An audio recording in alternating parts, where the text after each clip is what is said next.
Hello again, CITC staff and participants. We're here again with another Instructable, and it's one of my favorite ones, and that is the simple process of making rope. So rope is extremely useful in a lot of different situations, from riggings to ships down to thread for your needles. So it comes in a lot of shapes and sizes, and we can make it out of a lot of different things. I'm going to show you a couple ways that we can make rope out of things from the woods. And with this process, you can take many materials, modern and natural, and make rope as thick or as long as you want with them. One thing we can use while we're here, willow. The inner bark of willow, especially on the younger suckers, can make really great fibers for rope or weaving projects. So a simple way we can remove some of this bark is running a slice down it and then peeling it open kind of like a banana and just pulling the strip off. Sometimes you could do 2 slices down and peel them away from each other, and the goal is to just try to keep the fibers from not running in different directions and coming off them as big and long of pieces as possible. And if any of the fibers start to stick, you just want to pinch them and pull them along with the rest of the fibers. Get them back into whole pieces. These fibers here, we can shred them down to make them thinner, and that'll help increase the surface area. Ultimately, the rope will become stronger the more smaller pieces it has all gripping in instead of just a couple larger, thick pieces. So I got a bundle of fibers here. To start my rope, I'm just going to kind of line them all up with each other, and I'm just going to fold it in half. And I'm just going to pinch on both sides. And I'm going to take one bundle of fibers, and I'm going to twist it away from me. And I'm going to cross it over towards me. I'm going to cross it over that bottom bundle of fibers. So from there, I pinch again to keep it in place.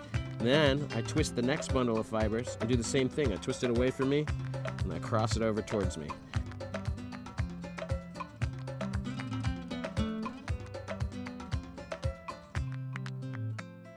Now, it doesn't matter which direction that you twist it, as long as you're crossing it over the other bundle in the opposite direction.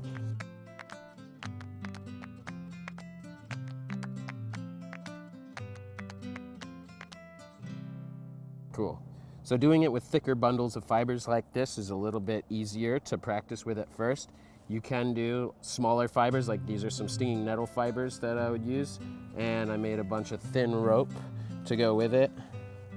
And it's a lot more fine, but it's a little bit more time to process, and right now the nettles aren't up, so we can't show that process, but it is all the same action for creating the rope with all these different types of fibers.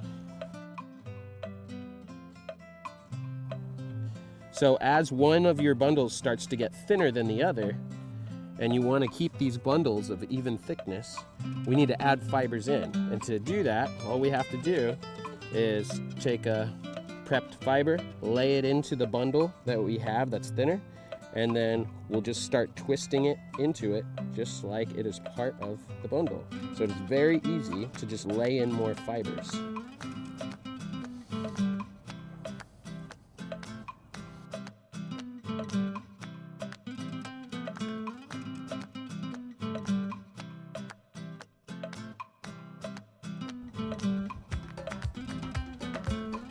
So one thing you can do when you're done making your little piece of rope, however long you want, you can clean it up by running it over a fire, and it'll burn a lot of the fringe. And if it is dry fibers, then you can soak it and then run it along the fire, and it will singe off all of the little hairs without scorching and risk deteriorating your rope too much. If you were going to prepare this so that it's a little bit nicer, you can scrape off all the outer bark, or you can dry it and then kind of buff off the outer bark. And the less of that outer bark that you have, it will be a little bit stronger. And the finer you shred it down.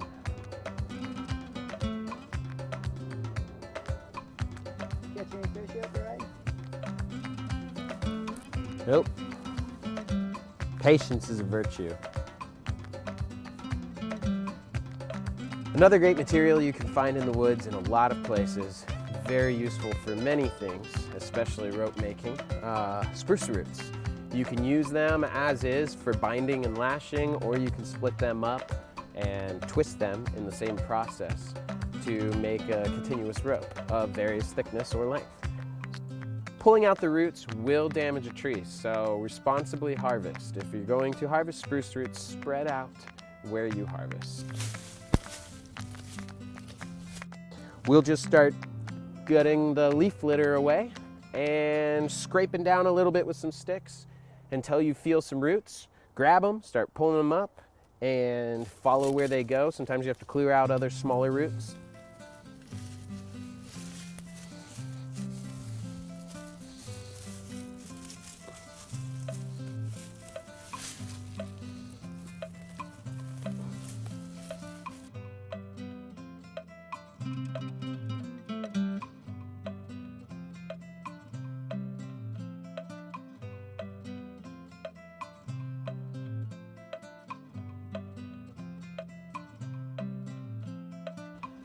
We've got a few pieces here. This is one of our longer pieces. It's got a nice thick section to it. The root has an outer bark to it that you can take off, and then it'll leave you with the nice clean white roots. And right now, if I could use this as is, very flexible, very strong, but I can also split it down. And when you're splitting roots out, it's kind of like splitting wood too. If you've ever run a split on branches or saplings, you pull equally away from each other.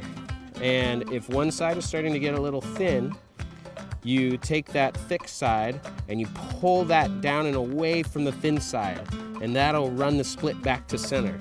So then you can just go and work down it and split it nice and even, right in half. And we've got two nice halves.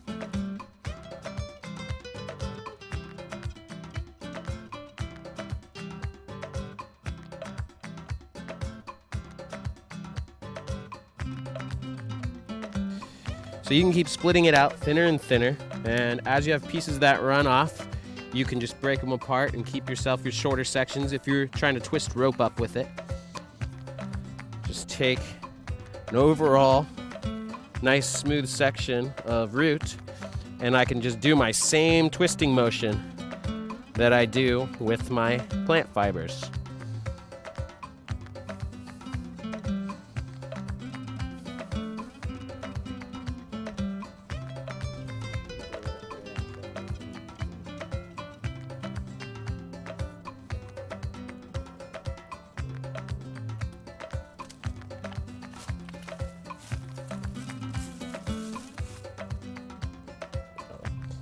Cool, so we've got a few different examples of some ways to harvest and make rope out here in Anchorage.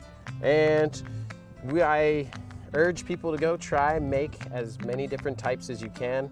I've made things from plastic bag rope to toilet paper rope to, wire rope. You can make it out of so many different things. So give it a shot and have fun with it. It's a useful skill and really easy to share with other people. So I wonder if I'll be able to hang off this stuff. I mean, I could make it thicker and for sure hang off of it, but we'll see.